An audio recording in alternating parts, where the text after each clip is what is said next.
Shri Ramanaya.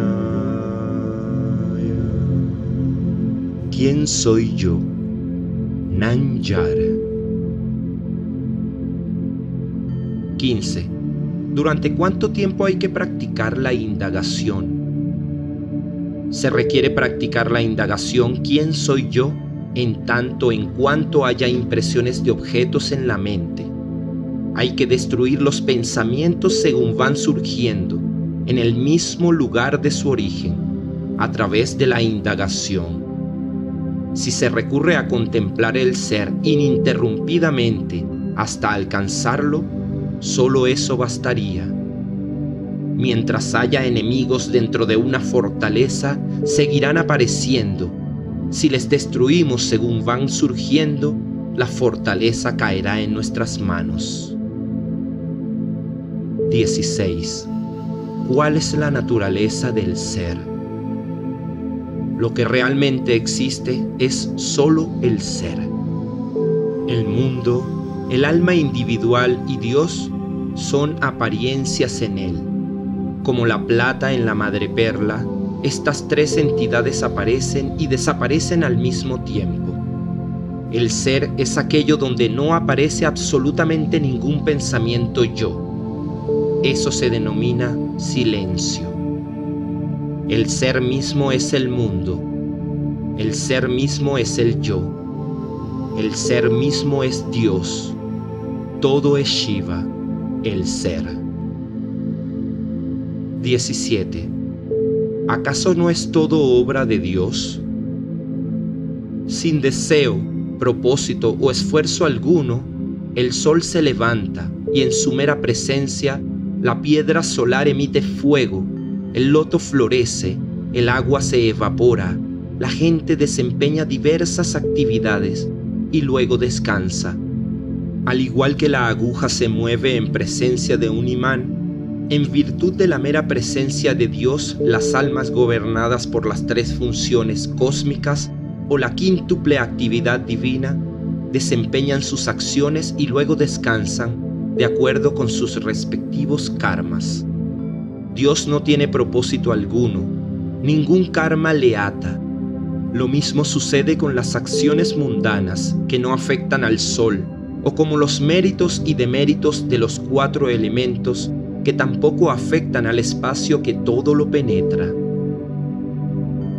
18. De todos los devotos, ¿cuál es el más elevado? El que se entrega a sí mismo al ser, que es Dios, es el devoto más excelso.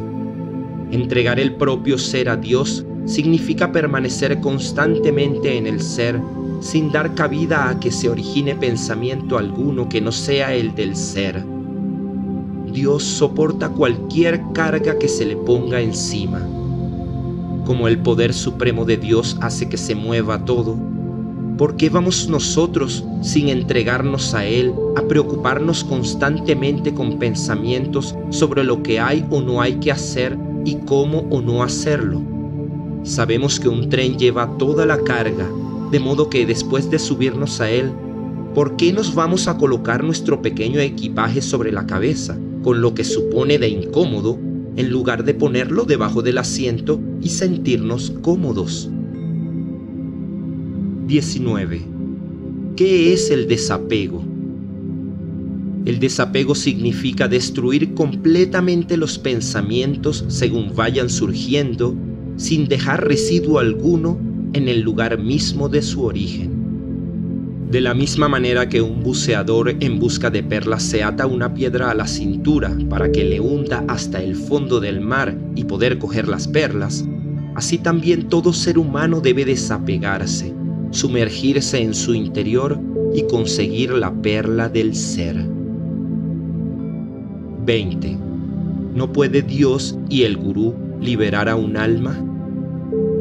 Dios y el gurú solamente mostrarán la manera de liberarse. Ellos por sí mismos no conducirán a un alma al estado de liberación. En verdad, Dios y el gurú no son diferentes.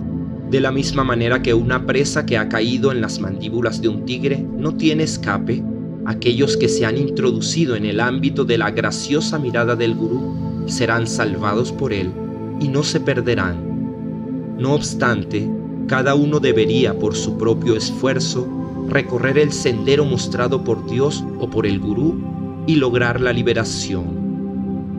Uno puede conocerse a sí mismo solo con su propio ojo del conocimiento y no con el de otra persona. ¿Acaso necesita Rama la ayuda de un espejo para saber qué es Rama? 21. ¿Es necesario que una persona que anhela la liberación haga indagaciones sobre la naturaleza de las categorías, tattvas?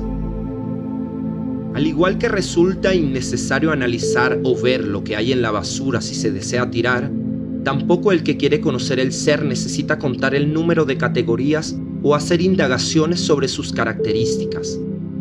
Todo lo que tiene que hacer es rechazar completamente las categorías que ocultan el ser. Hay que considerar el mundo como un sueño. 22.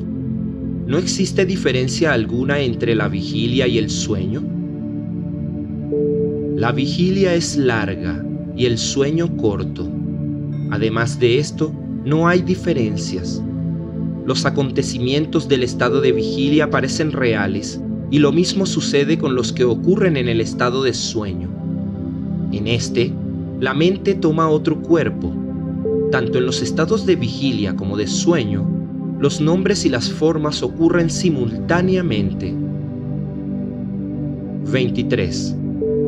¿Aquellos que desean la liberación consiguen algo leyendo libros? Todos los textos sagrados dicen que para lograr la liberación hay que tranquilizar la mente. Por tanto, su enseñanza concluyente es que la mente debe aquietarse. Una vez que se ha entendido esto, no hay necesidad de leer indefinidamente. Para tranquilizar la mente, solo hay que indagar en el interior de uno mismo, que es el propio ser. ¿Cómo puede hallarse esta búsqueda en los libros? Hay que conocer el ser interior con el propio ojo de la sabiduría. El ser se encuentra dentro de las 5 cubiertas, pero los libros están fuera de ellas. Puesto que hay que indagar sobre el ser desechando las 5 cubiertas, resulta inútil buscarlo en los libros. Vendrá un tiempo en el cual habrá que olvidar todo lo que se ha aprendido. 24. ¿Qué es la felicidad? La felicidad es la propia naturaleza del ser. La felicidad y el ser no son diferentes. No hay felicidad en ninguno de los objetos del mundo. Imaginamos a través de nuestra ignorancia que obtenemos felicidad de los objetos. Cuando la mente se externaliza, experimentamos la desdicha. Lo cierto es que, cuando se cumplen sus deseos, regresa a su propio lugar de origen y disfruta la felicidad que es el ser. De forma parecida, en el estado de sueño, samadhi, desmayo, y cuando se obtiene el objeto deseado y se elimina el objeto no deseado, la mente se dirige hacia adentro y disfruta la pura felicidad del ser. Así pues, la mente se mueve sin descanso, alternativamente saliendo del ser y regresando a él. La sombra bajo un árbol resulta agradable, pero fuera de ella, al aire libre, el calor es abrasador. Una persona que haya estado caminando al sol se siente refrescada cuando llega a la sombra. Aquel que pasa constantemente de la sombra al sol y viceversa es un estúpido. Un hombre sabio permanece constantemente en la sombra. De igual modo, la mente de aquel que conoce la verdad no abandona a Brahman.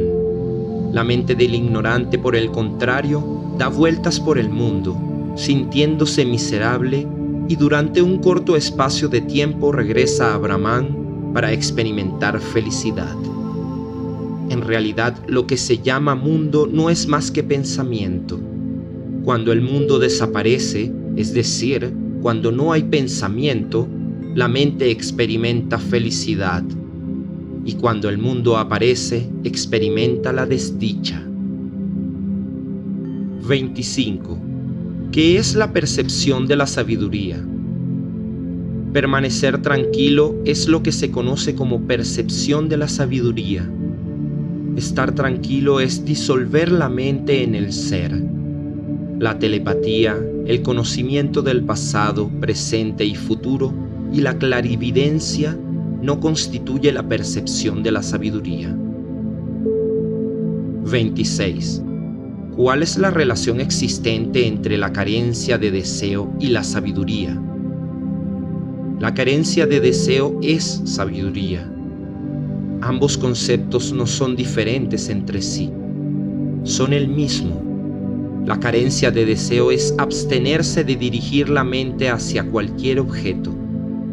Sabiduría significa la no aparición de objeto alguno. En otras palabras, no buscar lo que es diferente del ser es desapego o no deseo. No abandonar el ser es sabiduría. 27.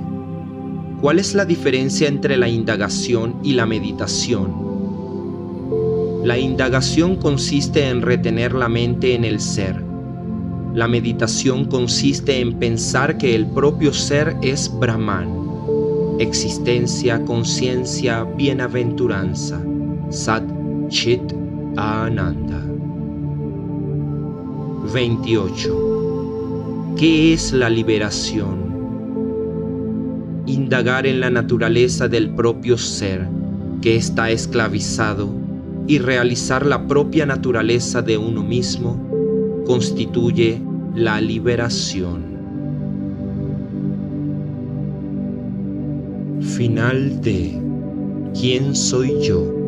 Nan Yara de Sri Ramana Maharshi.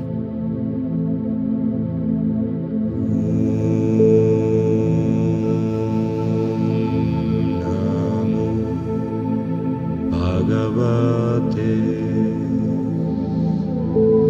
Sri Ramana.